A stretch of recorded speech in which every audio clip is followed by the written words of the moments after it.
The Lotus Sutra. Sadharma Pundarika Sutra. Translated by Burton Watson.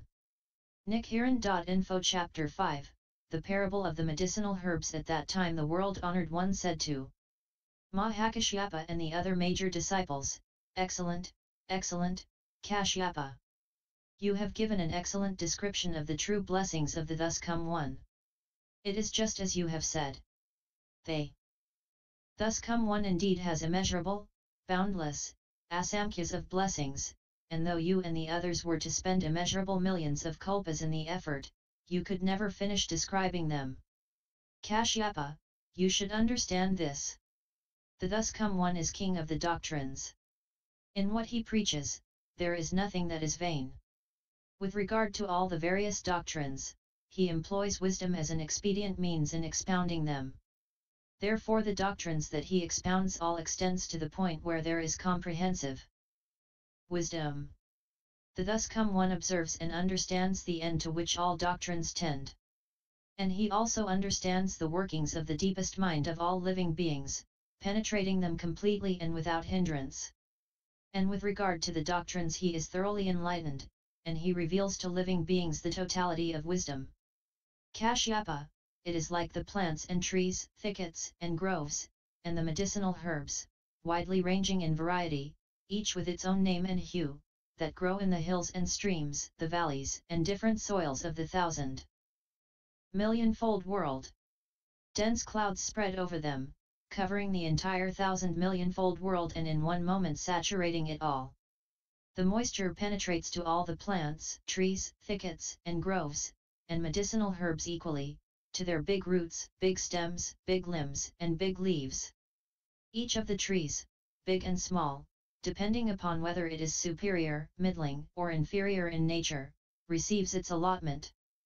The rain falling from one blanket of clouds accords with each particular species and nature, causing it to sprout and mature, to blossom and bear fruit. Though all these plants and trees grow in the same earth and moistened by the same rain, each has its differences and particulars. Kashyapa, you should understand that the thus come one is like this. He appears in the world like a great cloud rising up. With a loud voice he penetrates to all the heavenly and human beings and the asuras of the entire world, like a great cloud spreading over the thousand-millionfold lands. And in the midst of the great assembly, he addresses these words, saying, I am the thus come one, worthy of offerings, of right and universal knowledge, perfect clarity and conduct, well gone, understanding the world, unexcelled worthy, trainer of people, teacher of heavenly and human beings, Buddha, world-honored one.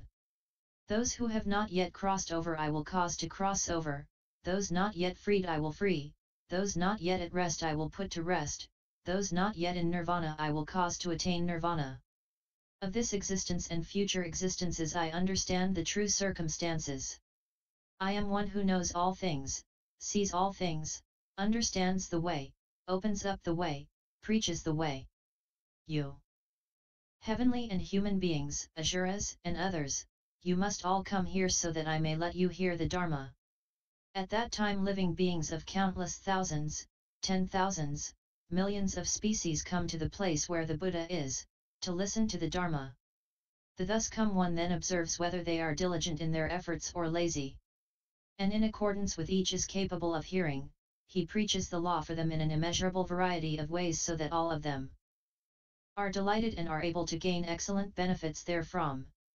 Once these living beings have heard the law, they will enjoy peace and security in their present existence and good circumstances in future existences, when they will receive joy through the way and again be able to hear the law.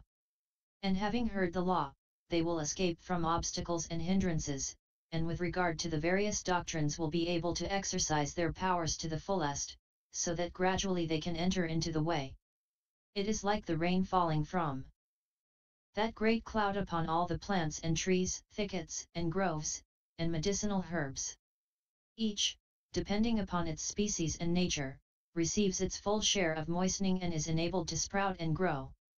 The law preached by the thus come one is of one form, one flavor, namely, the form of emancipation, the form of separation, the form of extinction, which in the end comes down to a wisdom embracing all species. When the living beings hear the law of the thus come one, though they may embrace, read, and recite it, and practice it as it dictates, they themselves do not realize or understand the blessings they are gaining thereby. Why is this? Because only the thus come one understands the species, the form, the substance, the nature of these living beings. He knows what things they dwell on, what things they ponder, that things they practice. He knows what law they dwell on, what law they ponder, what law they practice, through what law they attain what law. Living beings exist in a variety of environments, but only the thus come one sees the true circumstances and fully understands them without hindrance. It is like those plants and trees, thickets and groves, and medicinal herbs which do not themselves know whether they are superior, middling, or inferior in nature. But the thus come one knows that this is the law of one form, one flavor, namely, the form of emancipation, the form of separation, the form of extinction, the form of ultimate nirvana, of constant tranquility and emptiness. The Buddha understands all this. But because he can see the desires that are in the minds of living beings, he guides and protects them, and for this reason does not immediately preach to them the wisdom that embraces all species. You and the others, Kashyapa, have done a very rare thing, for you can understand how the thus come one preaches the law in accordance with what is appropriate, you can have faith in it, you can accept it. Why do I say this? Because the fact that the Buddhas, the world-honored ones, preach the law in accordance with what is appropriate is hard to comprehend, hard to understand. At that time the world-honored one, wishing to state his meaning once more, spoke in verse form, saying, the Dharma King, destroyer of being, when he appears in the world accords with the desires of living beings, preaching the law in a variety of ways. The thus come one, worthy of honor and reverence, is profound and far-reaching in wisdom. For long he remained silent regarding the essential, in no hurry to speak at once. If those who are wise hear of it, they can believe and understand it. But those without wisdom will have doubts and regrets and for all time will remain in error. For this reason, Kashyapa, he adjusts to the person to gain a correct view. Kashyapa, you should understand that it is like a great cloud that rises up in the world and covers it all over. This beneficent cloud is laden with moisture, the lightning gleams and flashes, and the sound of thunder reverberates afar, causing the multitude to rejoice. The sun's rays are veiled and hidden. A clear coolness comes over the land. Masses of darkness descend and spread. You can almost touch them. The rain falls everywhere, coming down on all four sides. Its flow and saturation are measureless, reaching to every area of the earth, to the ravines and valleys of the mountains and streams, to the remote and secluded places where grow plants, bushes, medicinal herbs, trees large and small, 100 grains, rice seedlings, sugar cane, grapevines. The rain moistens them all. None ails to receive its full share. The parched ground is everywhere watered. Herbs and trees alike grow lush. What falls from the cloud is water of a single flavor. But the plants and trees, thickets and groves, each accept the moisture that is appropriate to its portion. All the various trees, whether superior, middling or inferior, take that is fitting for large or small, and each is enabled to sprout and grow. Root, stem, limb, leaf, the glow and hue of flower and fruit one rain extends to them. And all are able to become fresh and glossy. Whether their allotment of substance, form, and nature is large or small, the moistening they receive is one. But each grows and flourishes in its own way. The Buddha is like this. When he appears in the world, comparable to a great cloud that covers all things everywhere. Having appeared in the world for the sake of living beings, he makes distinctions in expounding the truth regarding phenomena. The great sage, the world-honored one, To heavenly and human beings, in the midst of all beings, pronounces these words. I am the thus come one, most honored of two-legged beings. I appear in the world, like a great cloud, that showers moisture upon all the dry and withered living beings, so that all are able to escape suffering, gain the joy of peace and security, the joys of this world, and the joy of nirvana. All you heavenly and human beings of this assembly, listen carefully and with one mind. All of you should gather around, and observe the one of unexcelled honor. I am the world-honored one. None can rival me. In order to bring peace and security to living beings, I have appeared in the world, and for the sake of this great assembly I preach the sweet dew of the pure law. This law is of a single flavor, that of emancipation, nirvana. With a single wonderful sound I expound and unfold its meaning, constantly for the sake of the great vehicle. I create causes and conditions. I look upon all things as being universally equal. I have no mind to favor this or that, to love one or hate another. I am without greed or attachment, and without limitation or hindrance. At all times, for all things, I preach the law equally, as I would for a single person. That same way I do for numerous persons. Constantly I expound and preach the law. Never have I done anything else. Coming, going, sitting, standing. Never to the end growing weary or disheartened. I bring fullness and satisfaction to the world, like rain that spreads its moisture everywhere, eminent and lowly, superior and inferior, observers of precepts, violators of precepts, those fully endowed with proper demeanor, those not fully endowed, those of correct views, of erroneous views, of keen capacity, of dull capacity. I cause the Dharma rain on all equally, never lax or neglectful. When all the various living beings hear my law, they receive it according to their power.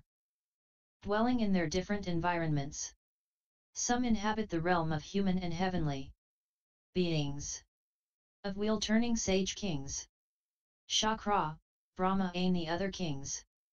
These are the inferior medicinal herbs.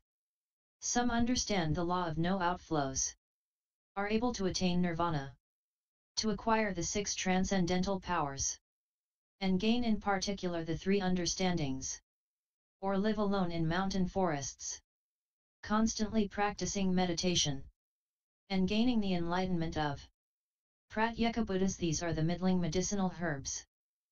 Still others seek the place of the world-honored one, convinced that they can become Buddhas, putting forth diligent effort and practicing meditation.